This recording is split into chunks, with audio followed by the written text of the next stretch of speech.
La tuberculose est une maladie contagieuse qui tue. Les personnes atteintes sont appelées à prendre les médicaments contre la maladie.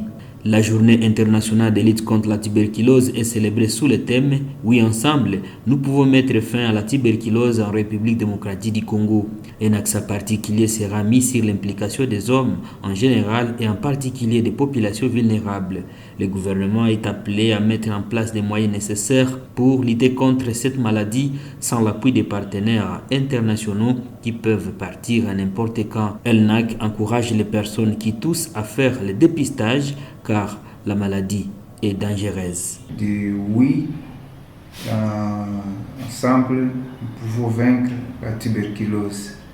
Et la RDC a choisi le thème qui dit oui, ensemble, nous pouvons vaincre la tuberculose en RDC. Et c'est ainsi que nous lançons un message pathétique à toute la population que la tuberculose est encore là, et la tuberculose tue encore des gens, et que les gens puissent se prévenir, et qu'ils puissent se diriger au centre de santé les plus proches pour leur dépistage. Et le dépistage est gratuit. Et ceux qui sont concernés, c'est ceux qui ont la toux. Quelqu'un qui tousse, même pour une journée, même pour un jour, il faut aller au centre le plus proche pour le dépistage. Et le dépistage se passe gratuitement. Par rapport à l'état des lieux, nous comme LNAC, nous parlons toujours du plaidoyer, nous parlons toujours de la sensibilisation. Et il y a certainement l'OMS qui nous parle aujourd'hui que plus de 5000 personnes meurent par jour de la tuberculose.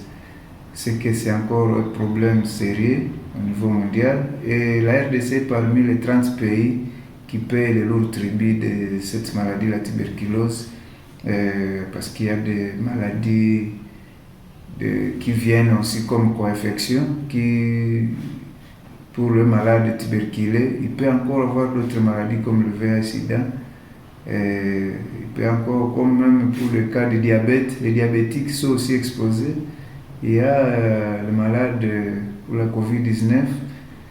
Il y a toutes les personnes, surtout pour la malnutrition, les mal nourris sont aussi exposés. C'est pourquoi la RDC, avec tous les défis qui sont actuellement, comme ici chez nous au Nord Kivu, avec la guerre, les gens ne mangent plus suffisamment, les gens sont dans des situations de vulnérabilité. Il y a vraiment intérêt pour la population de pouvoir se